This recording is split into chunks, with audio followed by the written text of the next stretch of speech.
যারা অমুসলিম সমাজ বা যারা নাস্তিক, যারা পশ্চিমা সভ্যতার সংস্কৃতির ধারক বাহক, তারা এগুলো বিশ্বাস করে করুক। একজন মুসলিম তো করে না, করে মুসলিম সমাজের মানুষ কি করে? তাহলে মুসলিম সমাজের মানুষকে এগুলো পড়াতে হবে কেন? এই জায়গাটাই তো সমস্যা। আমরা কি চাপিয়ে দিচ্ছি কোনো কিছু যে আপনারা ঘাট ধরে ইসলাম কবুল করো, এরকম কথা কেউ বলে? আমরা কি করি? আমরা কোরআন সুন্নাহ থেকে সত্যটা স্পষ্ট করি। যার ইচ্ছা হয় সে ইসলাম কবুল করবে, যার ইচ্ছা হয় সে করবে না। লাকুম দীনুকুম ওয়ালিয়া দিন, তোমার দিন তোমার জন্য, আমাদের দিন আমার জন্য। তোমরা যদি কোরআন সুন্নাহ মেনে নাও, আত্মসমর্পণ করো, ইনশাআল্লাহ তোমরা জান্নাতে যাবে, ইনশাআল্লাহ তোমরা আমাদের ভাই হয়ে যাবে। যদি না করো, তোমাদের কবর তোমাদের, তোমাদের পরকাল তোমাদের, এগুলোর সাথে আমাদের কোনো সম্পর্ক আছে? তো জোর করে মুসলিমরা কখনো চাপিয়ে দেয় না, কিন্তু মুসলিমদের উপরে এখন জোর করে এগুলো চাপিয়ে দেওয়া হচ্ছে। এগুলোতে বিশ্বাস করলে কিন্তু ঈমান থাকবে না। থাকবে? কেউ যদি বিশ্বাস করে আল্লাহ মানুষ থেকে মানুষ সৃষ্টি করেন নাই, অন্য কোনো প্রাণী থেকে করেছেন, তাহলে ঈমান থাকবে? কোরআনে শত শত আয়াত আছে, ওয়াল্লামা আদামাল আসমাআ কুল্লাহা, আমি আদমকে সমস্ত নাম শিক্ষা দিয়েছি। ওয়াইয ক্বালা রাব্বুকা লিল মালায়েকা ইন্নী জাঈলুন ফিল আরদি খলিফা, আমি স্মরণ করো হে নবী সে সময়ের কথা, আমি ফেরেশতাদেরকে বললাম যে আমি পৃথিবীতে আমার খলিফা পাঠাবো। আমরা হচ্ছে এই দুনিয়া আল্লাহর খলিফা, সুবহানাল্লাহ। আমরা হচ্ছে এই দুনিয়াতে কার খলিফা? আল্লাহর খলিফা। আমরা এই দুনিয়ার অধিবাসী নই, আমরা জান্নাত থেকে এখানে এসেছি। আমরা জান্নাতে ছিলাম, কেন চলে আসলাম? শয়তান ওই যে আমাদেরকে প্রলুব্ধ করেছিল।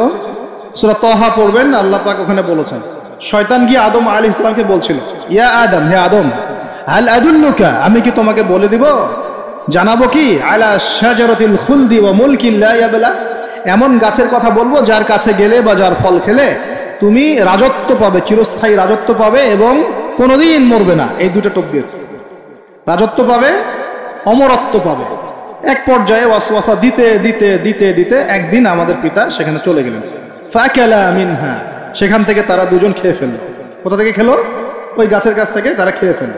ফাবাদাত লাহুমা সাওআতুহুমা, এবং তাদের গায়ের যে জামা ছিল জান্নাতের পোশাক, এটা ধাপাস করে খুলে পড়ে গেল। নাউযুবিল্লাহ। জান্নাতে সবার সামনে আমাদের পিতামাতাকে কে নগ্ন করে দিল? শয়তান। তাহলে এখন দুনিয়ায় যারা আমাদেরকে নগ্ন করতে চায় এরা কার অনুসারী বলেন? বুঝতে পারছেন না? একই মিশন না? একই মিশন। আচ্ছা, এরপর আল্লাহ পাক বললেন তোমরা আর এখানে থাকতে পারবে না। আলাম আকুল লাকুমা ইন্নাশ শাইতানা লাকুমা আদুউম মুবিন, আমি কি তোমাদের দুজনকে বলি নাই, আদম হাওয়া, যে শয়তান হচ্ছে তোমাদের প্রকাশ্য শত্রু?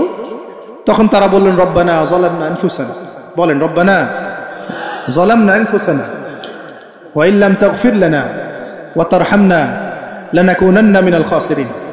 এই দোয়া করলেন, আল্লাহ মাফ করে দিলেন, আলহামদুলিল্লাহ। কিন্তু দুনিয়া আর জান্নাতে থাকা হলো না। কুল নাহবিতু মিনহা জামিআ, আল্লাহ বলছেন আমি বললাম তোমরা সবাই নেমে যাও। কোথায় নেমে যাও? পৃথিবীতে নেমে যাও। তার মানে পৃথিবী আগে ছিল না পরে সৃষ্টি করা হয়েছে? পৃথিবী আগেই ছিল। পৃথিবী কি আগে থেকেই ছিল। কুল নাহবিতু মিনহা জামিআ ফাইম্মা ইয়াতিয়ান্নাকুম মিন্নি হুদান, তোমরা নেমে যাও পৃথিবীতে একসাথে, আর তোমাদের কাছে আমার পক্ষ থেকে প্রত্যেক যুগে যুগে হেদায়েত আসবে। কি আসবে? এই যে তাওরাত হেদায়েত ছিল না, তাওরাত, জাবুর, ইনজিল সব হেদায়েত ছিল, ঠিক ওই সিলসিলাতেই এসেছে কি আল কোরআন। ফামান তাবিআ হুদায়া, যারা আমার হেদায়েত মেনে নেবে, ফালা খাউফুন আলাইহিম ওয়ালা হুম ইয়াহজানুন, তাদের কোনো ভয় নাই, কোনো দুশ্চিন্তা নাই। যে জান্নাত থেকে এসেছো ওখানে ফিরে যাবে ইনশাআল্লাহ।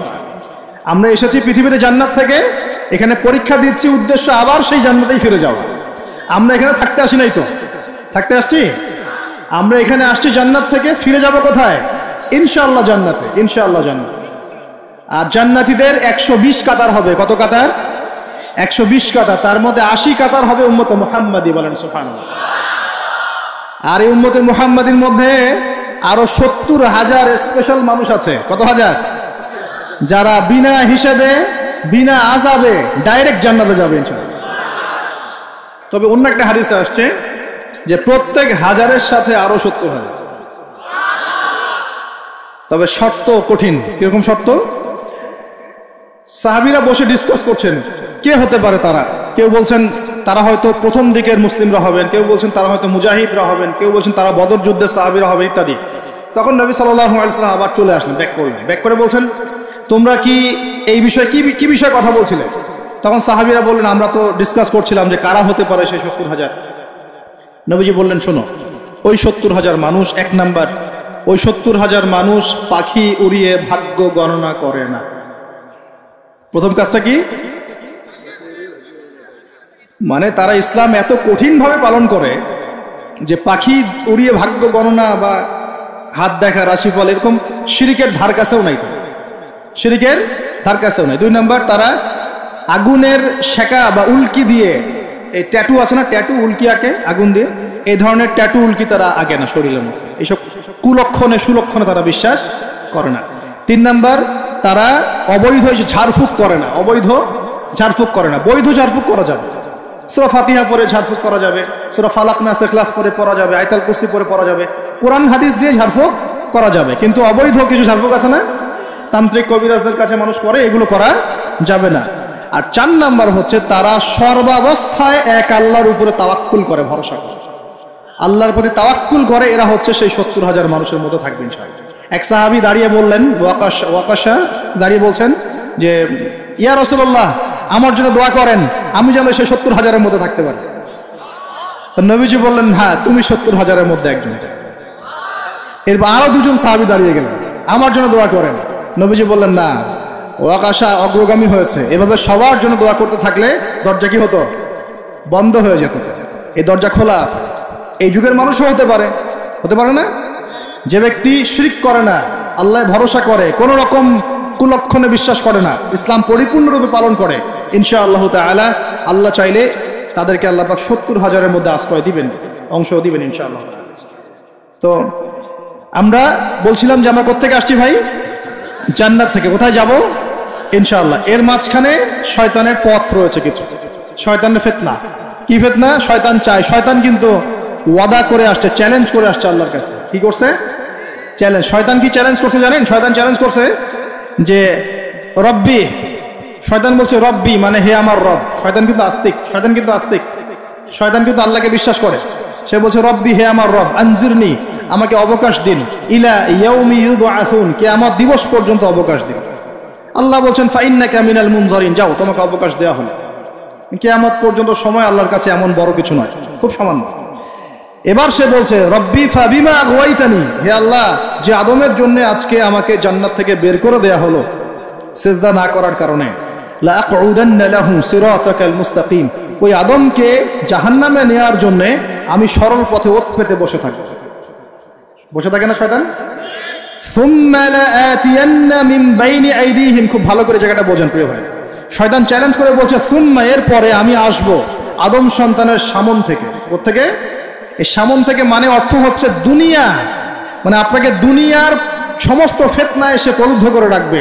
কারণ দুনিয়া চোখের সামনে দেখা যায় না, দেখা যায় দুনিয়ার অভাবের ধোঁকা দিবে, বেকারত্বের ধোঁকা দিবে, হতাশা, এইটা সেইটা, স্বামী স্ত্রীর ফিতনা, পরিবারের ফিতনা, সামাজিক ফিতনা, আপনাকে দুনিয়ার এই ফিতনা এসে ব্যস্ত রাখবে, রাখে না? এটা হচ্ছে সামন থেকে আসে। ওয়ামিন খালফিহিম, পিছন থেকে আসবে। পিছন থেকে মানে আপনাকে পরকাল সম্পর্কে হতাশ করে দিবে এবং পরকাল সম্পর্কে আপনাকে কুধারণা সৃষ্টি করবে এবং পরকাল সম্পর্কে আপনার মধ্যে একটা গাফেলতি সৃষ্টি করে দিবে যে পরকাল না, পরে দেখা যাবে। হ্যাঁ, পিছনে কি আছে? পরকাল না? পিছনটা পরকাল। তো পরকাল আসবে যখন, তখন দেখা যাবে। হ্যাঁ, বৃদ্ধ হলে তখন তওবা করে নিব, এখনো কি তাড়াহুড়ার কি আছে, পরে দেখা যাবে শেষ বয়সে, এরকম করে আপনাকে ভুলিয়ে ভালিয়ে রাখবে পিছন থেকে। আবার হতাশ করে দিবে, আমার পরকালে আমার জান্নাত হবে না, আমি তো এত আমল করতে পারি নাই, হ্যাঁ আমার কি হবে, আমার আত্মহত্যা ছাড়া কোনো পথ নাই, এভাবে হতাশ করে ফেলবে আপনি পিছন থেকে। সুম্মা লাআতিয়ান্না মিন বাইনি আইদিহিম ওয়া মিন খালফিহিম, সামন থেকে আসবো, পিছন থেকে আসবো, ওয়া আন আইমানিহিম, ডান দিক থেকে আসবো। ডান দিক মানে কি? এটার ব্যাখ্যাও চমৎকার। ডান দিক মানে কি? আমরা বলি না ডান পক্ষ খুব ভালো মনে করি না? ডান পক্ষ ভালো, ডান দিকটা ভালো, শুভ মনে করি তো। ডান দিক হচ্ছে আপনাকে নেক্সট সুরতে সে ধোকায় ফেলবে। ডান দিক মানে কি? নেক্সট সুরতে ধোকায় ফেলবে। মনে করেন ডান দিক মানে ভালো, মানে আপনি নামাজ পড়ছেন কিন্তু নামাজের মধ্যে শিরক ঢুকাই দিবে, মানুষ দেখতেছে ভালো করে নামাজ পড়ে, নামাজ যাকাত দিচ্ছেন, দান সৎকার করছেন, মনের মধ্যে রিয়া ঢুকাই দিবে, ভালো কাজই তো করছে, ঠিক আছে? মানে হ্যাঁ, এটাও ঠিক। ওই যে হালাল প্রেমের দিকে উদ্বুদ্ধ করার চেষ্টা করবে, ডান নেক্সট সুরতে ধোকা, নেক্সট সুরতে। হ্যাঁ, নেক্সট মানে আলেম হয়েছে মানুষ, সবাই একদম বড় বক্তা আলেম সব বলছে, মনের মধ্যে অহংকার, নেক্সট সুরতে ধোকা, ঠিক আছে? বা মনে হচ্ছে যে এক ভাইয়ের গীবত তহমত সমালোচনা করাকে সে দিনের পথে সংগ্রাম মনে করছে, নেক্সট সুরতে ধোকা। হ্যাঁ, এক ভাইয়ের সমালোচনা করা, গীবত করা, তার চরিত্র উদ্ধার করে ফেলা, এটাকে সে মনে করছে যে দিনের জন্যই করছে। ঠিক আছে, নেক্সট সুরতে ধোকা। নেক্সট সুরতে ডান দিক থেকে মানে কি, নেক্সট সুরতে আপনাকে ধোকায় ফেলে দিবে। ফেলছে না? ফেলছে। কিন্তু এটা কিন্তু ডেঞ্জারাস। এটা কাদের জন্য? এটা আবেদ মানুষদের জন্যে, যারা আল্লাহকে মানে, রাসূলকে মানে, চেষ্টা করে দিনের পথে চলার জন্য, এদেরকে সে ডান দিক থেকে আসবে। আমাদের ক্ষেত্রে আল্লাহ পাক হেফাজত করুন বলি আমি। আর চতুর্থটা হলো ওয়ান শামাইলিহিম, ওদের বাম দিক থেকে আসবে। এটা কেমন? এটা হচ্ছে ফাসেক জালেম শ্রেণীর মানুষ যারা, তাদের সামনে মদ, জুয়া, জেনা সবকিছু উন্মুক্ত করে দিবে, এগুলোর পিছনে ছোট হয়।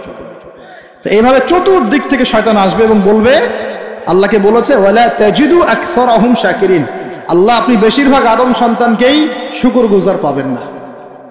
এটা কি বাস্তব না? এখন বেশিরভাগ মুসলিম নামাজ পড়ে না পড়ে না? বেশিরভাগ মুসলিম যাকাত দেয় কি দেয় না? রমজান মাস আসছে দেখবেন বেশিরভাগই অনেকেই রোজা রাখবে না, আছে না? রমজান মাসে মানুষ বেপরদায় চলছে না? রোজা রেখেও মানুষ মাপে কম দিবে না? নামাজ পড়েও সুদ খাচ্ছে না? মানে বেশিরভাগ মানুষ কিন্তু সত্যি সত্যি আল্লাহর পথে নাই। এই পৃথিবীতে বেশিরভাগ মানুষ বলছে আল্লাহর সন্তান আছে, নাউজুবিল্লাহ। খ্রিস্টানরা বলছে না আল্লাহর সন্তান আছে?